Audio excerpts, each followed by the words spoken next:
ఎర్ర జెండా జయప్రదం చేయండి శతాబ్ది ఉత్సవాలను సోషలిజం సోషలిజం ఎర్ర జెండా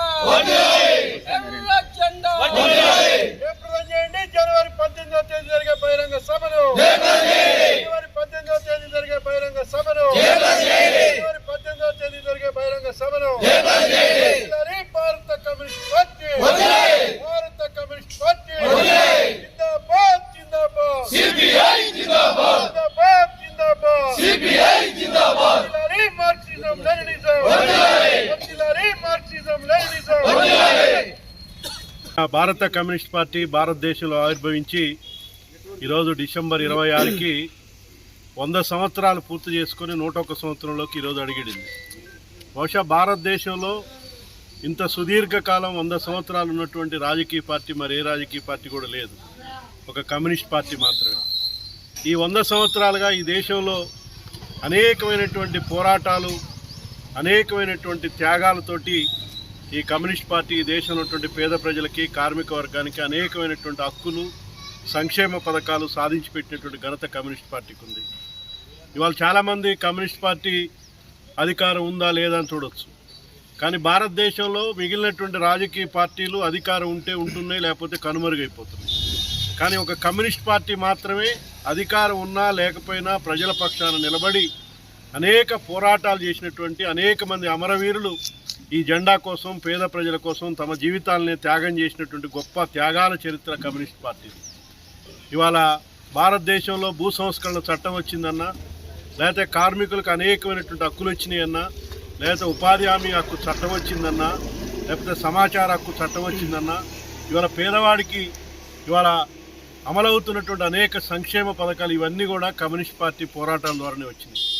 ఇవాళ ఈ దేశంలో కొన్ని లక్షల ఎకరాలు పేదవాడికి భూమి కమ్యూనిస్ట్ పార్టీ పోరాటాల ద్వారా పేదవాడికి భూమి సంపాదించి పెట్టింది, ఇళ్ల స్థలాలు సంపాదించి పెట్టింది. ఇవాళ పేదవాడికి ప్రభుత్వం అమలు చేసేటువంటి సంక్షేమ పథకాలన్నీ కూడా కమ్యూనిస్ట్ పార్టీ నిర్వహించినటువంటి పోరాటాల ద్వారానే వచ్చినాయి. కానీ ఇవాళ భారతదేశం ఇవాళ ఎటుపోతుందో మనం చూస్తూ ఉన్నాం. ఆనాడు బ్రిటిష్ సామ్రాజ్యవాదానికి వ్యతిరేకంగా ఈ దేశానికి స్వాతంత్రం కావాలని ఆనాడు స్వాతంత్రోద్యమంలో ప్రధానమైనటువంటి పాత్ర కమ్యూనిస్ట్ పార్టీ పోషించింది. ఆ తర్వాత సంస్థానాలకు వ్యతిరేకంగా మన తెలంగాణ ప్రాంతంలో నిజాం రాచరిక పాలనకు వ్యతిరేకంగా దున్నేవాడికి భూమి కావాలని పెద్ద ఎత్తున పోరాడి 4,500,000 మంది కమ్యూనిస్టు యువకిషోరాల్ని వాళ్ళ ప్రాణత్యాగం చేసి ఆనాడు తెలంగాణను విముక్తి చేశారు. ఆనాడు 10 లక్షల ఎకరాల భూములు తెలంగాణ ప్రాంతంలో పేదవాడికి పంచిపెట్టబడ్డాయి. కానీ ఇవాళ స్వాతంత్రం వచ్చిన ఇన్ని సంవత్సరాల తర్వాత కూడా ఇంకా పేదవాడిగానే మిగిలిపోతుంది. మొత్తం కూడా సంపద అంతా కూడా కొద్దిమంది కార్పొరేట్ల చేతుల్లోకి దోచిపెడుతున్నటువంటి పరిస్థితి ఉంది. ఇవాళ అధికారంలో ఉన్నటువంటి బీజేపీ ముఖ్యంగా మనం అనేక పోరాటాల ద్వారా సాధించుకున్నటువంటి హక్కులన్నీ కూడా హరించేస్తూ ఉన్నాం. ఇవాళ ముఖ్యంగా కార్మిక హక్కుల్ని కాలరాసి 4 లేబర్ కోడ్లు తీసుకొచ్చి కార్మికులకి భద్రత లేకుండా, కార్మికుడికి ఇక ఎటువంటి భద్రత, ఉద్యోగ భద్రత లేనటువంటి స్థితికి ఇవాళ పాలకులు నెట్టివేస్తున్నారు. మనం పోరాటం ద్వారా 100 రోజుల పని పథకం, మహాత్మా గాంధీ జాతీయ గ్రామీణ ఉపాధి పథకం తీసుకొస్తే ఇవాళ ప్రభుత్వం దాన్ని రద్దు చేసేటువంటి ఉన్న పార్లమెంట్లో చట్టం తీసుకొచ్చింది.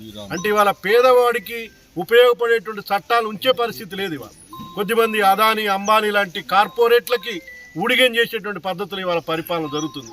ఆనాడు అంబేద్కర్ రాసినటువంటి రాజ్యాంగ విలువల్ని ఇవాళ మొత్తం కూడా తిలోదకాలు ఇచ్చి అసలు ఆ రాజ్యాంగాన్ని మార్చేటువంటి పద్ధతుల్లో ఒక ఫ్యాసిస్ట్ పాలన ఇవాళ భారతదేశంలో కొనసాగుతూ ఉంది.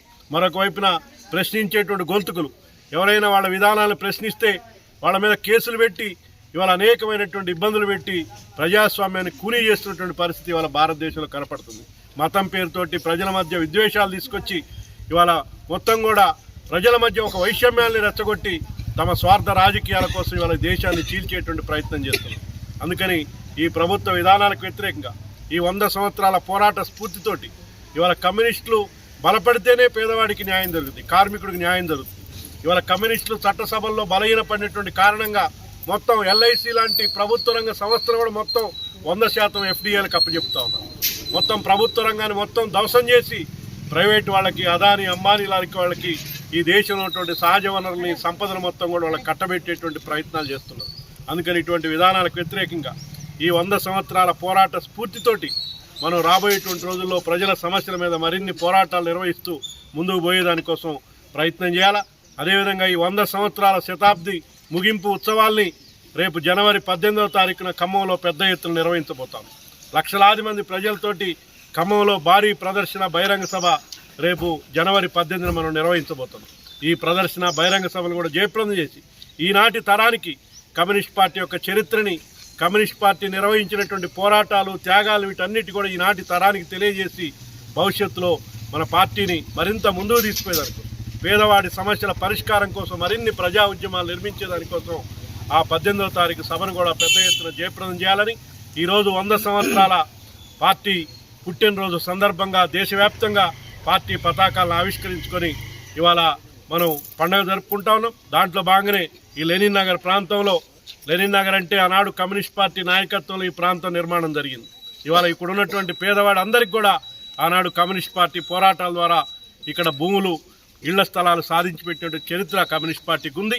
అందుకని మనం భవిష్యత్తులో కూడా ఇంక ఈ పట్టణంలో, మన జిల్లాలో కూడా పేద ప్రజల సమస్యల పరిష్కారం కోసం ఈ 100 సంవత్సరాల స్ఫూర్తితోటి మరిన్ని పోరాటాలకు సంసిద్ధం కావాలని మీ అందరికీ విజ్ఞప్తి చేస్తూ ఈరోజు ఈ లెనిన్ నగర్లో కామెడి చానా నాయకత్వంలో కామెడి సాంబశివరెడ్డి గారు, మేకల సీన్ గారు అందరూ కూడా ఈ పార్టీ పతాకావిష్కరణ కార్యక్రమాన్ని నిర్వహించినందుకు వారికి ధన్యవాదాలు తెలియజేస్తూ 18వ తారీఖు కార్యక్రమాన్ని కూడా పెద్ద ఎత్తున జయప్రదం చేయాలని మీ అందరికీ విజ్ఞప్తి చేస్తూ సెలవు తీసుకుంటాను.